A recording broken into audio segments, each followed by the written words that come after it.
It should be no surprise to you that I love the Crash Bandicoot series. These games are colorful, addictive, entertaining, and for the purpose of this list, they had some amazing bosses. And that's weird if you consider most platformers can't manage to make a good boss battle. Yeah, I already made this list before, but I always thought it could have been a lot better, so it was time I finally remade it. Only one rule, I'm going to include one boss per game, just for the sake of having more variety and to be more original. Remember that because some great bosses couldn't make the cut. Are you ready for this again? Then let's start this list!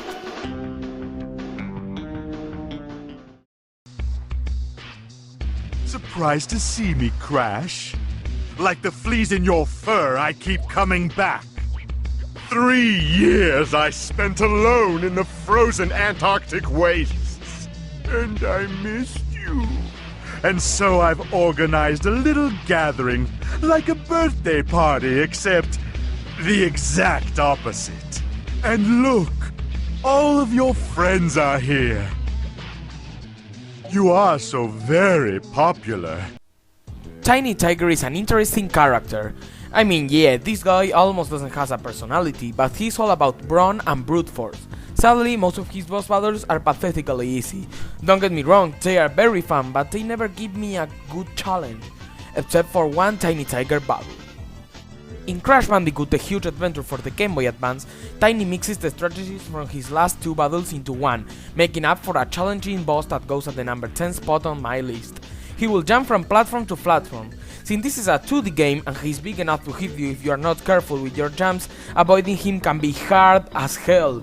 Finally, he will stick his spear into the ground, giving you a chance to attack him. Rinse and repeat 3 times until he is defeated. The reason I think this boss is the best one in the Huge Adventure is because this battle is fast and challenging, and that makes it fun, really fun, unlike the other bosses in this game. All of your friends are here. You are so very popular. I said it before and I'll say it again. I love Crash Bash. Really, I found this game even more entertaining than any Mario Party. Say what? This game was absolutely genius, with tons of minigames based off levels in previous games.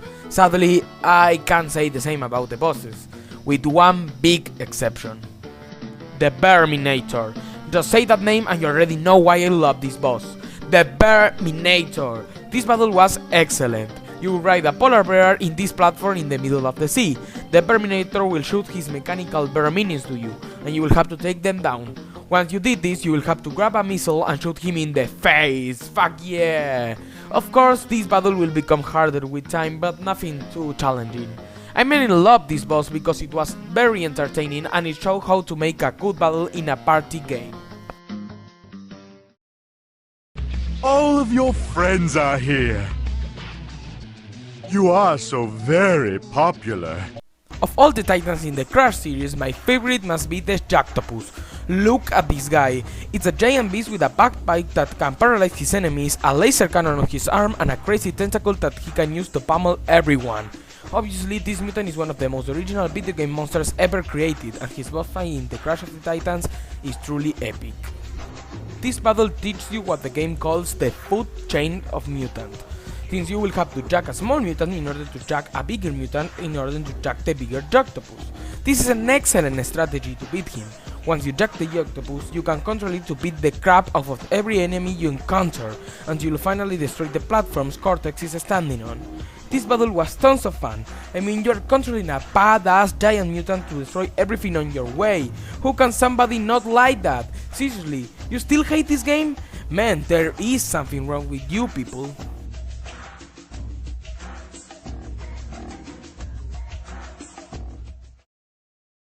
All of your friends are here. You are so very popular. Doppelgangers, better known as evil clones, are a recurring cliché in video games, but honestly, I really like them, and one of my favorites must be Evil Crash from Crash to Insanity. On the other hand, one of my least favorite evil clones is Fake Crash. This dude is completely stupid. Look at him. He's just a derpier version of Crash that originated in an awful Japanese commercial. After that, fake Crash popularity grew up a lot until he appeared as a cameo on Crash Bandicoot Warped. Finally, he became a full character in N-Transit for the Game Boy Advance, where N-Trans mistook him for Crash, like every evil clone ever. So, fake Crash was brainwashed and now it's up to you to defeat him. This is one of the most unique and original boss battles ever. Fake Crash will be in a mirror level, that means he will copy everything you do. Crash will have to move around the scenario and damage him with the different hazards there. The reason I love the battle against Fake Crash is because it's a very challenging boss that made you think of every action you perform on the battlefield, and that's not something very common in platforming games. Of course, this boss was number 2 on my original list, and as much as I like it, it's not that great. All of your friends are here.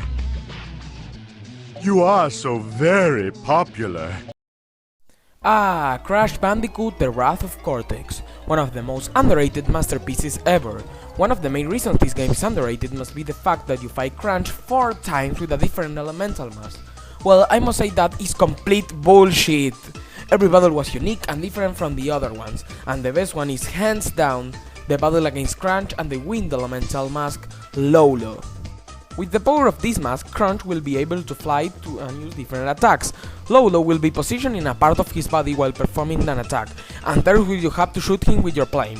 For example, if Crunch attacks with his hand, you will have to shoot him there. If he attacks with his head, you will have to shoot him there, and yeah, you know how this works. While most battles in the Wrath of Cortex are nothing too impressive, this one shines out because it's really fun and entertaining. And heck, I don't even like flying shooters that much. I know I said this before and I have to say it again. Why the hell does Crunch look like a genie? Whoa! Wow! Does it feel good to be out of there?